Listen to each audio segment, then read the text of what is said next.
You are listening to MyHRBuzz, brought to you by MyHRConcierge.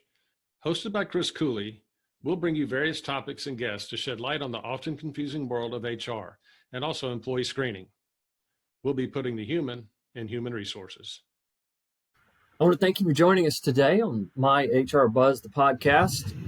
I think we've got a really good topic today, and I've got John Yerger, who is my business partner and over our operations side. So he's the one that helps with a lot of the regulations and working with our clients and their HR departments. And so I think he's going to be a great resource. And I appreciate you joining today. Yeah, great to be here, Chris. Thanks. I'm looking forward to talking about this today. Yeah, absolutely. And today we did a survey probably, I don't know, a week or so ago. Well, it was a couple of weeks ago, and asking clients, prospects, their HR departments, what are good podcast topics, so that we have some that that we want to make sure that we're relevant and have interesting topics. And one of the recommendations, which I thought was really interesting, was what can an HR department of one do? What do they need to think about in making sure that they're staying compliant and better perform their job? And so I thought that was a great topic. So I thought we'd talk about that today. Yeah, I think it's a great topic. I do, and I think I don't know what the statistics are, Chris, but I would imagine there are a lot of small businesses out there that are set up just this way, where they have one person that's sort of that utility player, that's wearing a lot of hats, but they are that HR department of one. Yeah, and when we talk about that, a lot of times I think people go HR department of one. Well, that's they've got 5 employees, but we run into HR departments of one that have 100 employees, and so it really now that role may change a little bit, because when they're in a company that has 5 employees, maybe they do HR and payroll and accounting and a lot of different things, and then as you go up that employee scale, they become more of a primary HR resource, if you will. Yeah. But it's really a topic that works for a lot of different size companies. It does. Yeah, for sure. Yeah, and so as we talk about that, I mean, and you're the one that talks to a lot of these groups on a day to day. I mean, what are some of those challenges that those HR departments of one incur? Yeah, and as I said before, there are a lot of small businesses that have that utility player. And when you mentioned just a second ago about you may have 5 employees in some businesses, and then you may have 50 in others. Now, what's interesting about that, it's not a linear progression. It's if you have 5 employees, you're still chasing the same federal and state labor laws. What do I have to comply with, and how do I? Where do I get the information to do that? So it is interesting. So the challenges can be just almost as equal for a 5 department company or 5 employee company as a 50 employee company. So that's some of the things that I find interesting about that, particularly in this space that we're talking about today. So there are a number of challenges. I think to start with, really time management is a really big one. I think balancing, just as you say, all the hiring, the payroll, the compliance, benefits administration, employee engagement. I mean, that can lead to burnout when you have one person who's having to balance and juggle all of those different balls in that HR realm.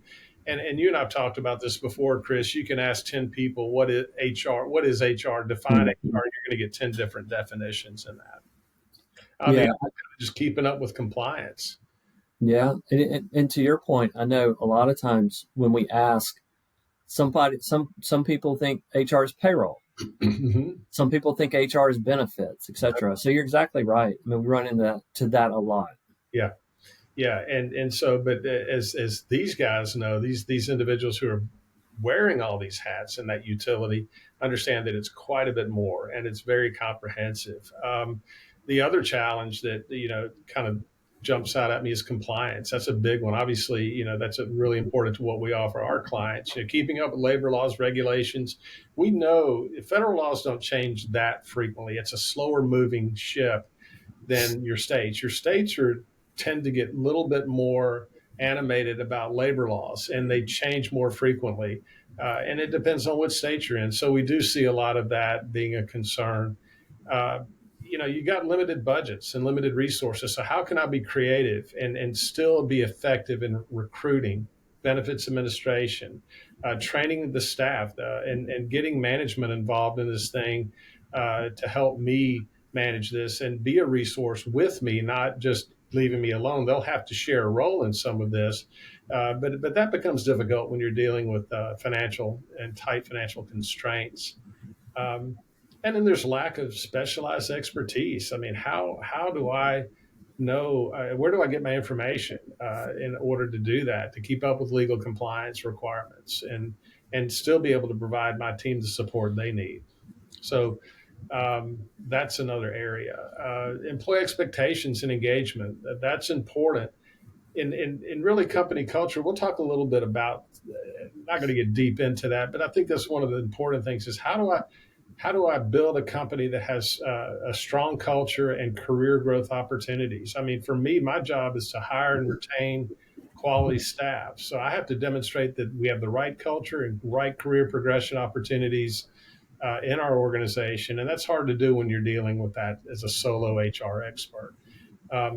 We're going to talk about technology a little bit, Chris. I think, it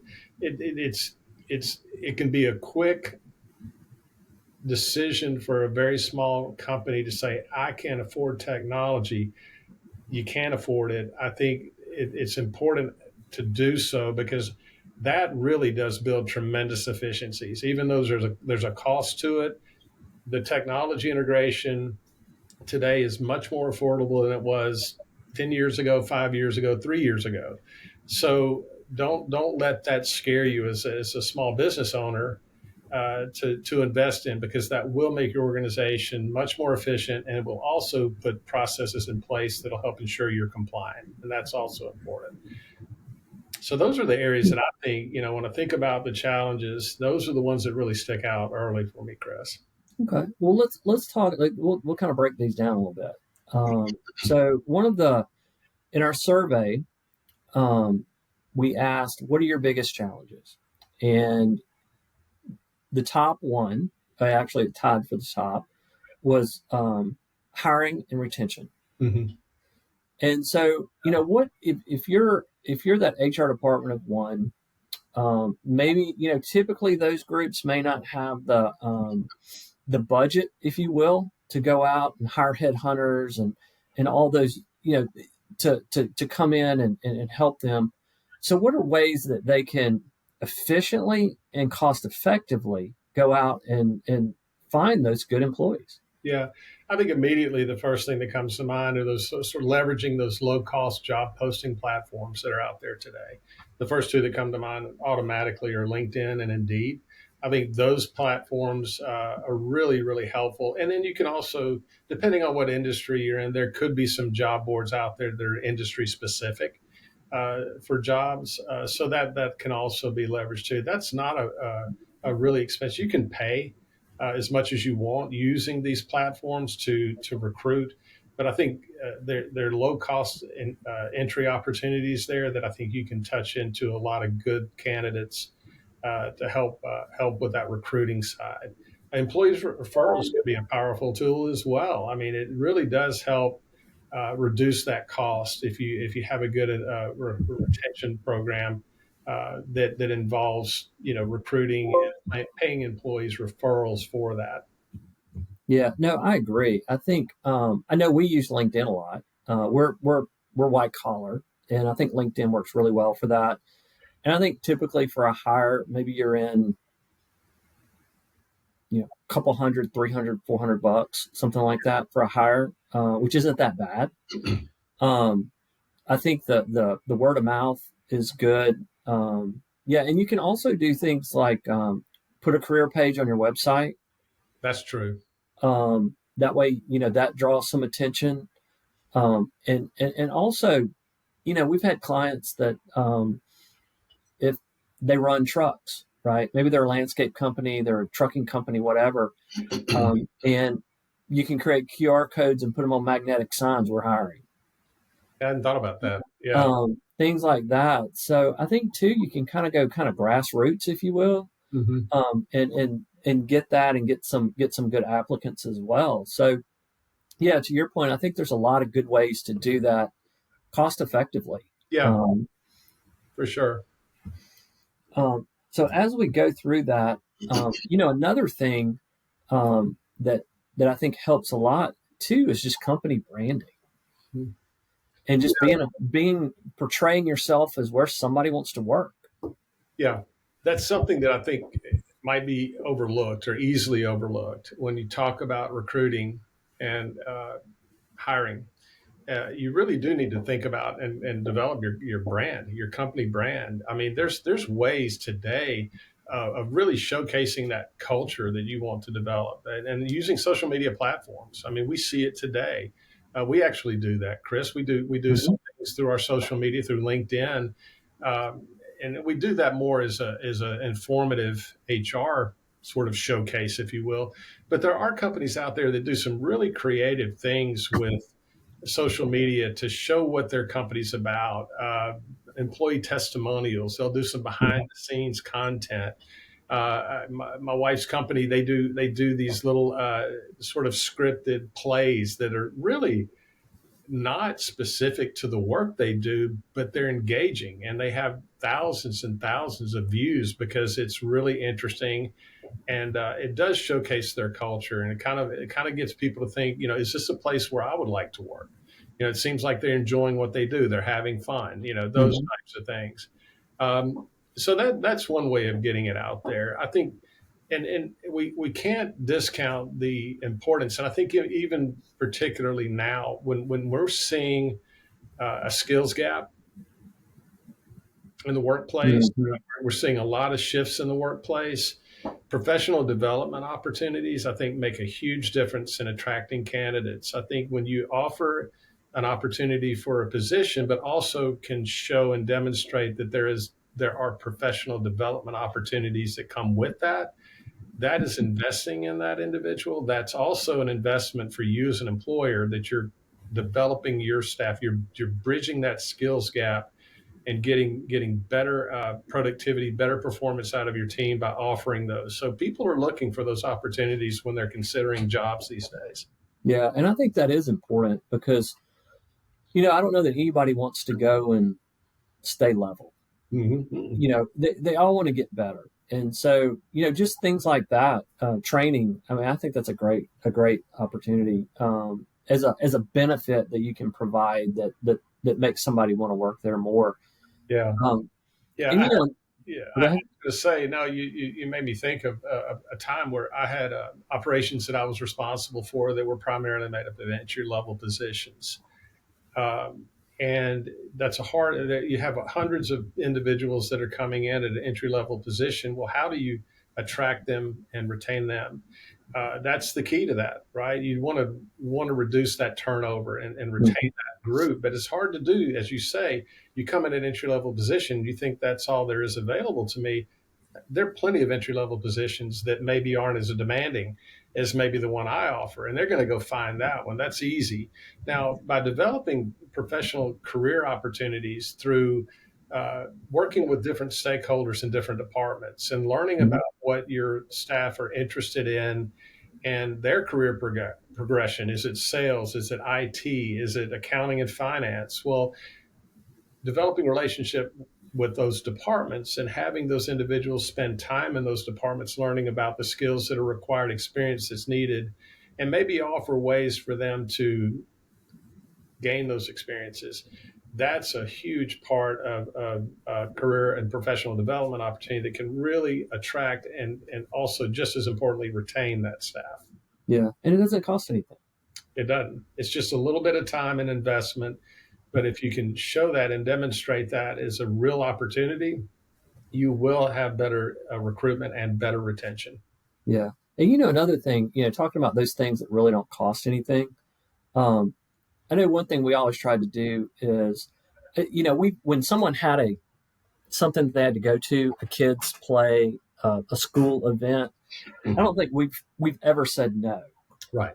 And so just things like that, flexibility, having a little bit of empathy for them that, they want to go see their kid do whatever they may be doing. Yeah, Um, it's free, but it means a lot. it does. And that's one of the things that I think we value here. We know is important to understand. And when we ask how you're doing, how an employee's doing, really mean that, really Mm-hmm. show that. And we can talk about that throughout our discussion today. And I may want to talk a little bit more about that later, but I think too that showing that true empathy and interest in them, and when you ask how they're doing, really mean it and really understand what their situation is, and show some empathy and work-life balance and those types of things that show that as long as the productivity is there, the job's getting done. I'm willing to work with where I can work with the individuals to make sure that we honor that and respect that as well, because that makes a much more productive and a very satisfied employee. It's more than just the paycheck. It's Yeah, got to be more of a value proposition. that's right. No, I agree. Um, and so, that's some ways from the recruiting and hiring, retention. One of the other things that you mentioned was compliance. Mhm. And I know, I talked to a prospect today, and she was like, "I'm an accountant." She said, "I don't know anything about HR. That's not what I do. That's not what I was trained for, but that's what I have to do." Yeah, And I yeah, think a lot of people run into that, especially in these HR departments of one, right? Because as we talked about earlier, they probably do 5 different things. yeah, I mean, what are some ways that you can get compliant, that you can stay compliant or just stay abreast of those things? yeah. And I'll be the first person to say that it can be absolutely overwhelming. Mm-hmm. There's so much to keep up with. And, early on when we started this thing to really understand how do we do this? How do we access information, synthesize that information and apply that in a practical way? That is the most difficult thing in this space to do. And I think that's overlooked a lot. Um, Again, it's not payroll and benefits. Yeah. The compliance is huge. And even now, it becomes more and more important as our cultures change, as our societies change. That compliance is becoming more and more of a huge component of HR. It always has been, but it seems now that that's more and more, because I think we're going to see continued enforcement and maybe more enforcement than we've seen in years past. So that's important to don't rest on your laurels thinking I'm okay because nothing's happened. That doesn't mean it can't. Yeah. So you have to be prepared. So keeping up with compliance and staying informed is important for those one-man HR shops or one-person HR shops. Subscribe to newsletters. Get involved in associations and organizations in your local area. There are chapters and associations that you can go to that have events, educational events, trade shows. It doesn't cost a lot of money. You can attend these things and network and really open yourself up to other HR professionals who are willing to help. In my experience with HR professionals is they are eager to help. They Mm-hmm. want to share the information they have for anybody who's interested in listening, because I think there's a lot of good information out there. And internally use tools to help you stay compliant. I'm a big fan of checklists. I don't think I can get through the day without having a control on how to do what we do. So a checklist of how I operate when it comes to wage loss, when it comes to workplace safety or policies or onboarding practices and termination practices. Use a checklist because that helps you stay consistent and that'll keep you compliant. There's a lot of information that you'll need to understand in order to do that effectively. So Mm-hmm. if you subscribe to newsletters, take the time to read them. Not all the information there is consumable for you as that individual in your circumstance, but there could be some really good information in those that you do need to understand. Yeah. No, absolutely. And then also, there's folks like us, right? Um, which, thank goodness, because now we can, pay house notes and car notes. That's Um, that's right. And I tell you, it really is satisfying to work with small businesses and help them understand they that there are resources out there, yeah. and we're one. We're an example of that. But you really, it's interesting to see how the light comes on and the eyes really become clear in that relationship when they start understanding the importance of the things that we're talking about and the things that we continue to push to our clients and to potential clients that these things do matter to your business. Yeah. And then having a resource that you can talk to Mhm. about that, whatever you read or whatever information that you receive, and be able to understand application. Yeah. Um, I think is really important. Well, that's one of the most challenging aspects of it, to be quite honest with you. And it's not something that you can just decide you want to do is read some HR digest. And by the time Mm-hmm. you're reading it, you understand it. Doesn't work that way. There's a whole process of information, a processing of information, and you have to synthesize that. You really have to digest that information, break it down, understand it fully in a way to, as you say, practically apply that information in a way that is understandable, that is useful, that is logistically movable and actionable. So there's information is not enough. It's understanding it and then being able to apply it. Yeah. No, absolutely. And then, it's those just articles and those kind of things, just keeping up with the daily routine. But also there's handbooks and there's policies. Mhm. I mean, what's the recommendation on those items, making sure that they stay up to date? I mean, how do they do that? What's the best way to do that? It's not an easy task to do that. Um, I'll be honest with you. Most handbooks I see are woefully incomplete and so dated that Yeah. that it's. I honestly tell them to throw it in the garbage. That it's not redeemable. It's not workable. It's not something you can bring back to life and apply in a current way, in a practical way. Um, Handbooks are difficult because the complexities of them are really how do you take federal and state statutes and laws and distill them down into readable policies that all of your employees can understand in a glance, understand what's expected of them, and also what they can expect from you as an employer. Those are not things that you can just sit down and write. There's a lot of work that goes into that. So a lot of employers have attorneys write their handbooks. Now that can be really costly. Mm-hmm.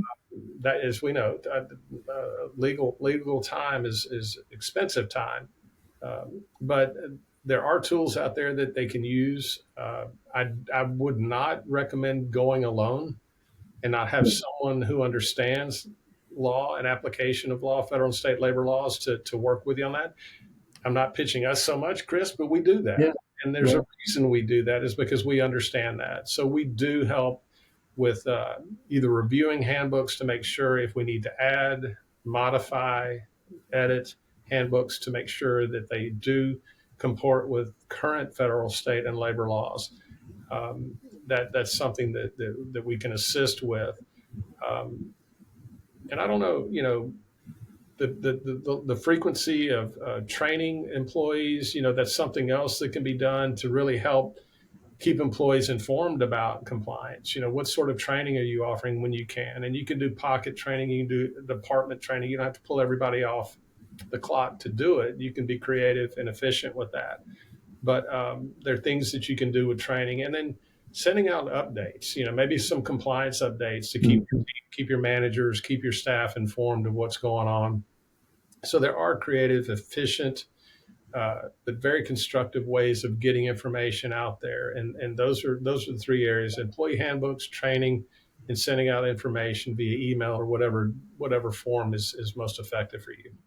Yeah. And, circling back to the handbook, I know one of the things that we run into a lot when you say maybe don't go it alone is when we provide our handbook to a client, they may go, it's too long. Yeah. It's too long. I don't need all that. I want you to go in and take out these policies. The problem is oftentimes they may not know which ones are required and which ones are more best practice. Yeah.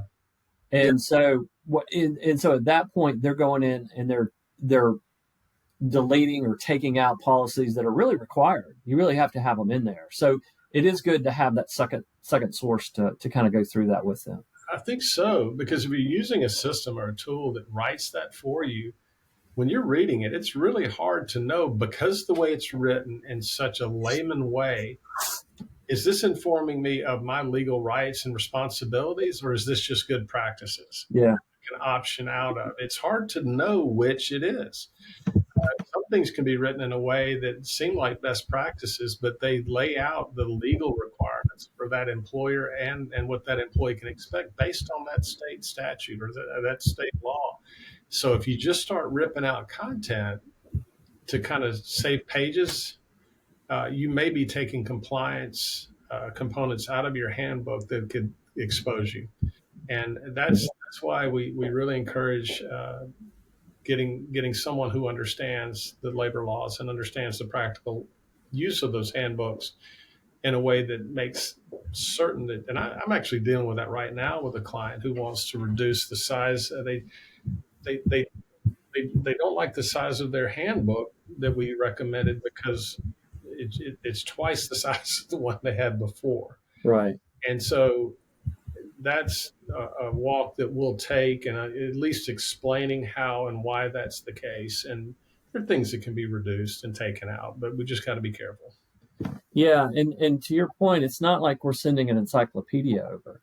Right. It's just a little more than what they're used to. But also, what happens is a lot of it depends on their states that they're in. Because if you get a California, then it's just going to be longer because there's more states. Yeah. If you're in Texas, it's probably going to be a lot smaller. Yeah. So a lot of it depends on where they are, the state they're in, and what those requirements are. Exactly. So we've talked a little bit about the recruiting, the hiring, the compliance. Let's talk about efficiencies. So we always want to make our job easier, right? So we can get more output with the same effort, more output. So what are some ideas from an efficiency perspective? I mean, this is, automation. I mean, that's the first thing that comes to mind when we talk about efficiencies. There's an immediate sort of reflexive reaction, and I get it, that if automation means technology means I got to pay for licenses. That's true. Okay. Mm-hmm. Automation can build efficiencies for your organization. It can help streamline payroll, performance tracking, benefits administration, onboarding processes. Not only does it streamline it, but it helps keep you operating in a way that does build compliance steps through that whole process. Mm-hmm. That's kind of the other side of that too, that we have to think about. It's not just efficiencies, but having good quality processes and controls through automation and technologies can walk you through and guide you through and keep those guardrails up where you are on a compliant track, right? You are onboarding in a compliant way. Your payroll processes and records are managed in a way that makes sure that you are managing your overtime correctly, that your classifications for your employees are set correctly. So all of those things are important, not just from an efficiency standpoint, but also from a compliance standpoint. So those are the ones. Those are the things that really help. I think it's also developing really good relationships with your other department managers. Mm-hmm. Let them know they have a stake in this too. And get their involvement. It's okay to get them to be part of that relationship where you can sort of distribute that workload a little bit.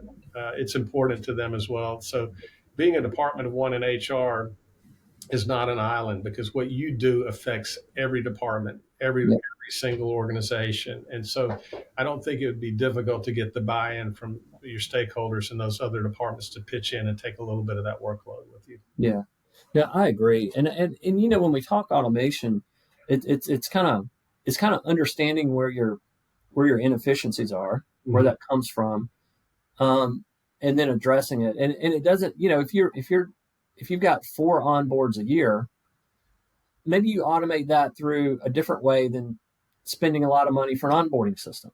There's a ton of form management systems and those kind of things. Yeah. Good point, Chris. There is, and there's what you got to do is figure out how to get it done efficiently, get it done consistently. Mm-hmm. Consistency is that other part. When you fall when you're off the automation track, it's easy for that to become loose and inconsistent. But to your point, there are tools that you can use outside of the technology solution that will help that control, keep you in that process where there's consistency through forms, Mm. automated forms, PDF fillable forms, those types of things. Really, that's sort of the other goal there is consistency and efficiency. Those go hand in hand. Yeah. And, one thing too, you can lean on vendors. Mhm. So, like for benefits, see if your broker has a benefit administration system. Yep. And so, a lot of times they'll give those to groups as part of their service. You can use that to, they can use that to enroll in their coverages, manage that whole process, and it doesn't cost you anything. It's kind of built into that commission that broker gets from providing you that insurance. Yeah. And so a lot of times, it's just asking the questions and seeing if you can get access to that. No, you're right. You're absolutely on point there. There are relationships you can develop with your benefits broker. Uh, in some cases, they'll help you do a lot of the lifting with enrollments. Mm-hmm. They'll show up physically, Yep. and help with that. So that's another efficiency. But if they have a license to some technology that you can leverage, that's really cost effective for you. So that and TPAs, there are also third-party administrators out there who have that sort of opportunity too. So definitely, if you're in that role that we're talking about today, explore those relationships and see what you can leverage if you haven't already. No, I know. Used to in a prior life before we started this, that's the way we did a lot of things. I relied on those brokers, um, our commercial insurance.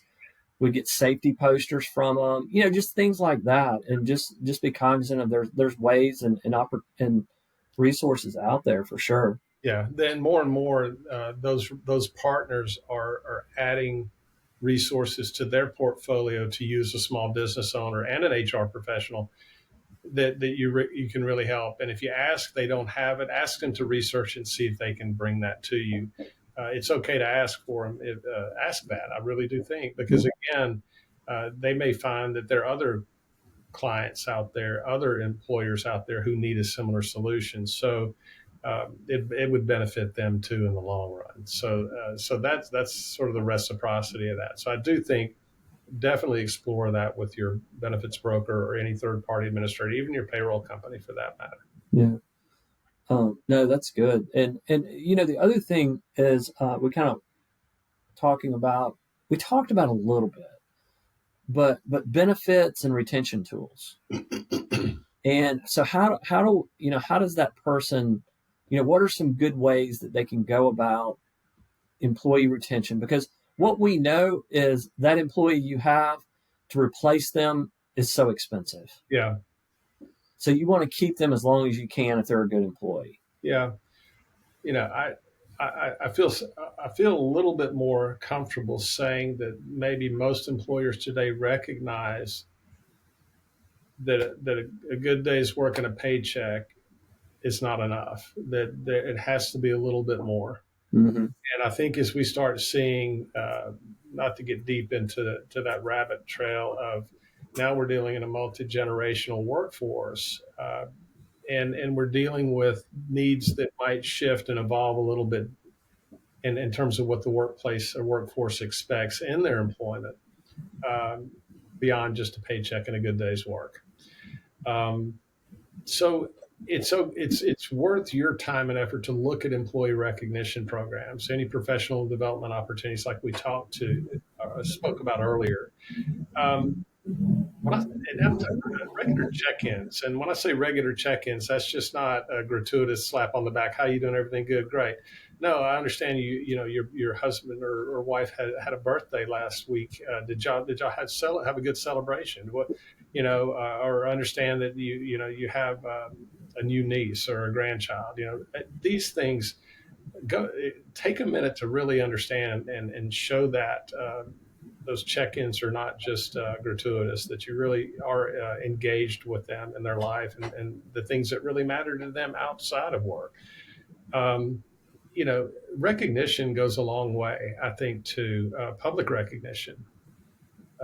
We have programs here that we use, occasionally they're limited. We don't recognition programs can't be just diluted to the point where they really don't mean anything anymore. So Yeah. be judicious, have a metric or some sort of measure of why and how that recognition needs to happen. Mentoring is important. I think one of the things that I reflect on in my work past and history over the years is some of the best experiences I had in my career was under good mentorship. So that's not just an immediate benefit to you and that individual. That's a lasting investment that I think will stay with that individual. And hopefully what it'll do is it'll keep them with you. And they Mhm. want to work with you longer. They want to be part of that culture. They've developed deep relationships through mentoring programs. Those are important. Flexible work arrangements. I think where that opportunity exists and you maintain productivity and expectations from your clients and your whatever that your measure is and your work product, uh, show a little bit of leeway there. Offer some flexibility. Whether it's kids school programs, whether it's needing to take care of a sick parent. Um, these things improve satisfaction and retention, I really believe. So it's okay to give a little because I think you'll get it back, way back in return and more so. That's right. No, I agree. And circling back a little bit on talking about these kind of recognition programs. One thing too, and to your point, I think is a great point. Is it's hard to manage them because the special programs can't become the expected programs. Exactly. And I know we've had that here before, right? Where we would go out and we would do some things, and then all of a sudden it was no longer a benefit or a bonus or it was more of, well, now it's just expected and part of the deal. It became an entitlement. Yeah, yeah. So it's and that really you kind of got to manage that based on your people, right, and your workforce and those things, um and try to figure out how to vary that or how often to do it, those things. But yeah, it's tough to make sure that they don't become that entitlement. And I know I talked to a guy early in my career, and he made this. We were talking about just trying to make employees happy and just trying to do the best we can to have a good workforce. And I know one thing he said you'll never do it. He said, because he had a plant, and he said, I can stand outside that plant and I can hand everybody that walks out $100 bill. Somebody's going to be mad. Somebody's going to be mad because I was here 15 years. I got 100. They started yesterday and they got 100. Why is that? And so you're never going to make everybody happy. It's just doing the best you can. Yeah, no, I'm with you. Yeah, and a blanket, sort of a little here. Yeah. It's like, here's your slice of cake. Yeah. It's going to fall flat. That's as gracious as that is, and that's an expensive thing to do, but it doesn't hit what you expect to hit. You're going to have people unhappy. So when you talk about recognition, be specific. In our recognition programs, we have this little token, this core value care award. It's just a brass coin that has our three core values stamped on it. Somebody gets this because they met one of those core values in a way that was above and beyond. It's kind of unusual. It was something that was meaningful. So, and then a handwritten letter from the two principals of the company, thanking them for what they did, not just thanking them, but thanking them for what they did and being specific. This is what you did. This is what we see and recognize as you going above and beyond and meeting our core values, one of our core values. So that goes a long way, and it doesn't cost a lot. It really doesn't. Yeah. And but if you thank them and don't just thank them, but tell them why they're getting that recognition and what they did, boy, that stays with them. And so, be don't just throw them out there. Be specific, and use your metric that you've established to determine. Okay, that rises to that level of recognition. Yeah. No, and I think that's a great point. Yeah. And it is so important just to give that feedback and that appreciation. Mm-hmm. People want to be appreciated. Absolutely. Well, good. Well, I really appreciate you joining us today. I think it's a great topic. I wish I could take credit for it, but I can't. Somebody suggested. I guess I could. Nobody else knows that it was suggested. Yeah, I think it's but we're appreciative. I think it's great to get feedback from our clients and from you small business owners out there who want to hear specific topics. And if we can put it together, we will, and get it out there for you. So we're grateful for that opportunity. So we appreciate it. Yeah, no, and I appreciate you joining us today. It's been good, and we'll definitely do it again. Okay.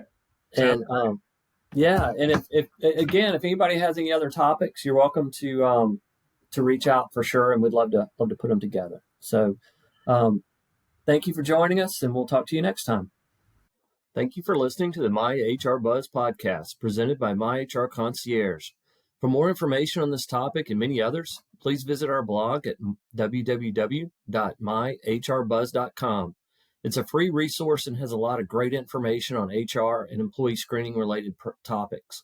If you like the podcast, please do 3 things for us. 1, leave a review. 2, subscribe to the podcast. And 3, tell a friend. Our podcasts are available on iTunes, Spotify, and many other places where you get your favorite podcasts. If you'd like to provide ideas or feedback on future shows, send us an email at podcast@myhrbuzz.com, or you can reach us at 855-538-6947, extension 108. This is Chris Cooley with MyHRConcierge. Thank you for joining us, and we look forward to sharing more topics with you in the future.